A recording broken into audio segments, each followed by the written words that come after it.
मित्रांनो, ठरलं तर मग या मालिकेच्या एपिसोडच्या दुसऱ्या भागामध्ये इकडे अर्जुन आता बाहेर आलेला असतो. तेवढ्यातच इन्स्पेक्टर साहेबांचा त्याला फोन येतो, म्हणून तो फोनवर बोलत असतो. त्याचवेळी सायलीच्या कानी आता त्याचा आवाज पडतो. तेव्हा सायली आता मनातल्या मनात म्हणू लागते की हा अर्जुन सरांचा आवाज आहे की मला भास होतोय हेच कळत नाही आहे. असं म्हणून ती आता स्वतःला सोडवून घेण्याचा खूप प्रयत्न करत असते. इकडे अर्जुन म्हणतो नेटवर्क नाही आहे, कळतच नाही, असं म्हणून तो मोठ्या मोठ्याने हॅलो हॅलो इन्स्पेक्टर साहेब असं म्हणत असतो. आता तोच आवाज सारखा सायलीच्या कानावर पडत असतो.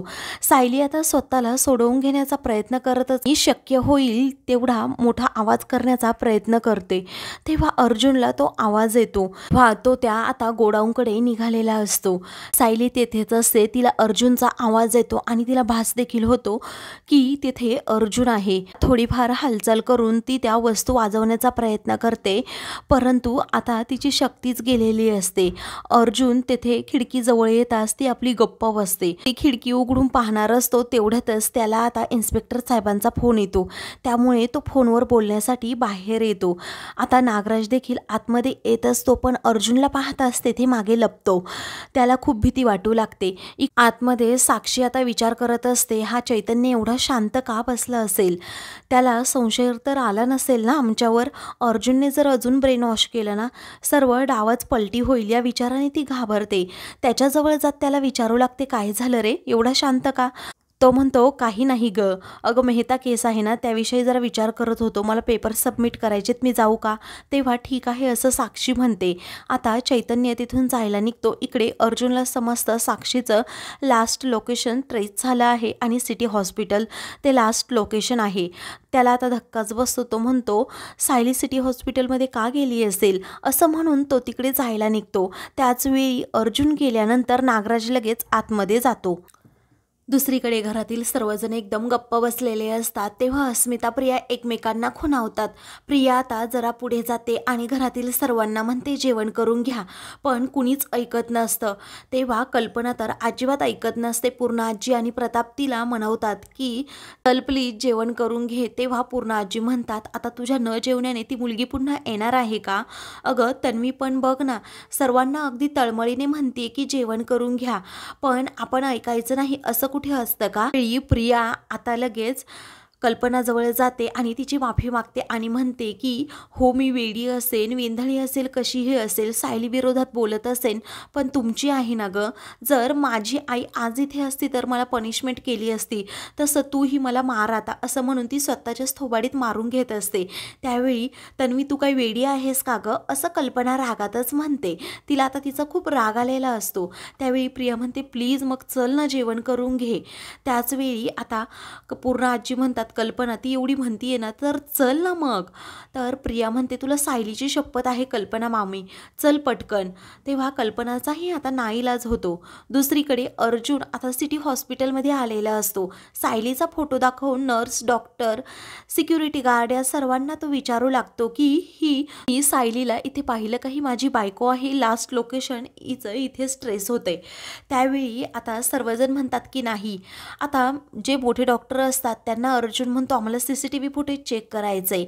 त्यावेळी ते CCTV फुटेज चेक करण्यासाठी नकार देतात, कारण लेखी परमिशन हवी आहे असं म्हणतात. त्यावेळी आता अर्जुन म्हणतो इथे माझी बायको गायब झाली आहे, एक एक सेकंद महत्त्वाचा आहे आणि तुमचं काय चाललंय लेखी परमिशन वगैरे, CCTV फुटेज पाहायचंच आहे असा तो हट्टच करतो. इन्स्पेक्टर साहेब देखील त्याच्याबरोबर असतातच.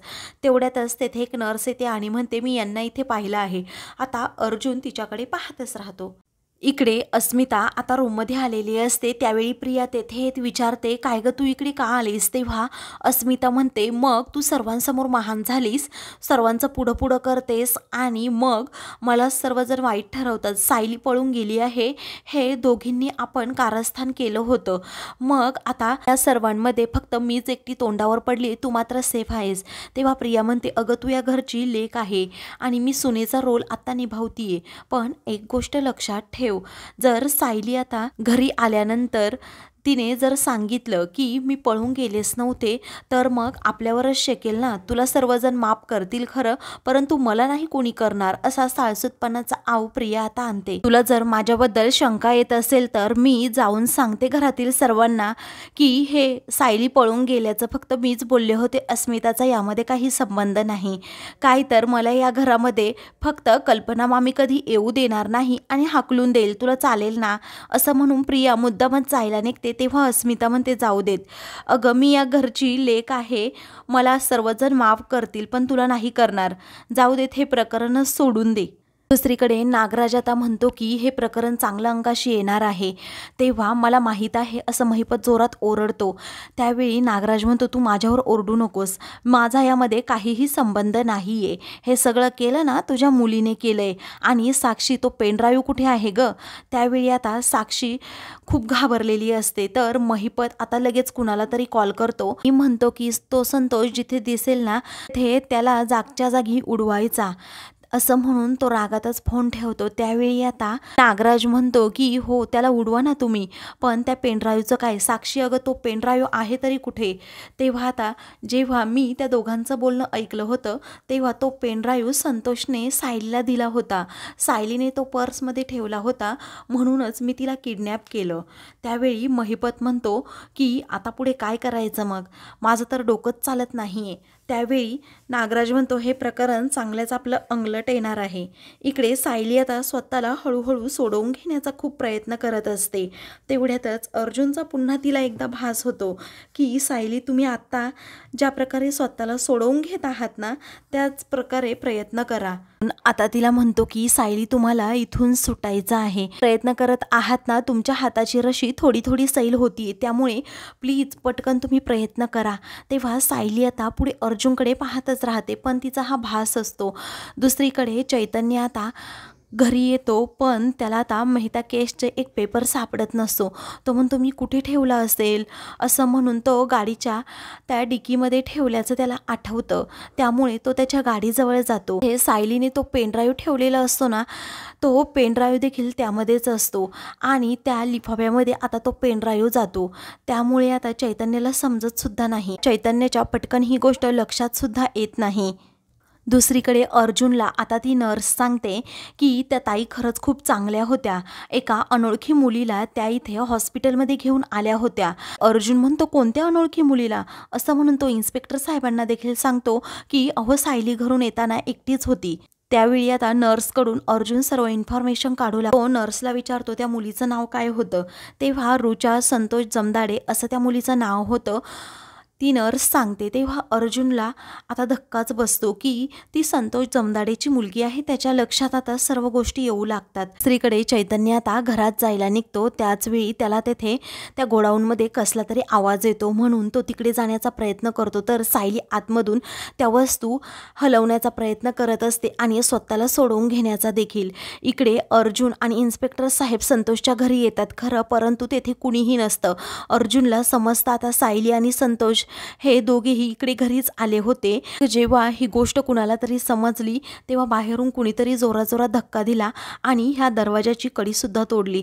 तो तसं इन्स्पेक्टर साहेबांना देखील सांगतो आणि मग नंतर तो सायलीला काही झालं तर नसेल ना असं विचारू लागतो. इन्स्पेक्टर साहेब म्हणतात काहीही नसेल झालं, तुम्ही टेन्शन घेऊ नका. तेवढ्यातच त्यांना एक फोन येतो.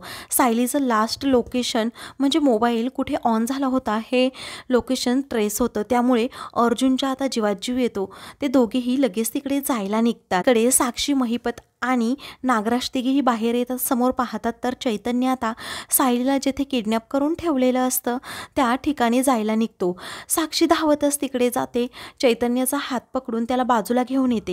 आता तो म्हणतो की इथे कोणीतरी आहे. तेव्हा साक्षी म्हणते अरे कुणी नाही आहे. तर महिपत आता लगेच बाजू सावरून घेतो आणि म्हणतो त्या पाईपाचा आवाज येतोय, काय आहे ना, मी त्या प्लंबरला सांगितलं होतं की लवकर ये म्हणून, पण तो काही आला नाही. नागराज देखील आता चैतन्याला म्हणतो अरे हो पाईप निघाला असेल. तर महिपत लगेच आता त्या माणसाला बोलवतो आणि म्हणतो की तुला सांगितलं होतं ना रे पाईपाचं काम करून घे म्हणून, किती वाजतंय बघ, उद्याच्या उद्या झालं पाहिजे. तेव्हा ठीक आहे असं आता तो माणूस म्हणतो. तर चैतन्याला आता सर्वजण घोळात काढतात. तो तेथून निघून जातो. तेव्हा महिपत आता रागातच साक्षीकडे पाहू लागतो. इकडे अर्जुन आणि इन्स्पेक्टर साहेब दोघेही आता रेस्टॉरंटमध्ये आलेले असतात. तेव्हा सायली इथे येऊ शकत नाही, पण तिचा फोन कुणी आणला असेल इकडे आणि त्याच मोबाईलवरून कुणी मेसेजेस केले असतील असं आता अर्जुन विचारू लागतो. इन्स्पेक्टर साहेब म्हणतात, काय माहीत, आपली दिशाभूल करण्यासाठी हे सर्व काही केलं गेलं असेल. अर्जुन म्हणतो, प्लीज किडनॅपिंगची तरी तुम्ही कंप्लेंट नोंदवून घ्या. पण आता इन्स्पेक्टर साहेब म्हणतात, नाही, तुमच्या घरचे वेगळंच म्हणतायत, आपण उद्या लगेच ती कंप्लेंट नोंदवून घेऊ, 24 तास पण होतील. अर्जुन म्हणतो, मी नाही थांबू शकत. तर आता मित्रांनो, पुढील भागामध्ये सायलीला दुसऱ्या ठिकाणी आता महिपतचे गुंड हे घेऊन चाललेले असतात. त्याचवेळी अर्जुन इकडे देवाकडे प्रार्थना करत असतो की सायली जर भेटली नाही तर मी जगू शकत नाही. तेवढ्यातच तो मागे पाहतो तर सायली आता त्याला दिसते. तो आता भरधाव वेगाने तेथे जातो आणि महिपतचे जे गुंड असतात त्या गाडीसमोर लगेच तो गाडी लावतो आणि त्या गुंडांची चांगलीच धुलाई करून सायलीला त्या गुंडांच्या तावडीतून सोडवतो. सायली त्याला जाऊन घट्ट मिठी मारते. अर्जुनला खूप आनंद होतो. अशाच मालिकेंचे पुढील भाग पाहण्यासाठी चॅनलला सबस्क्राईब करा.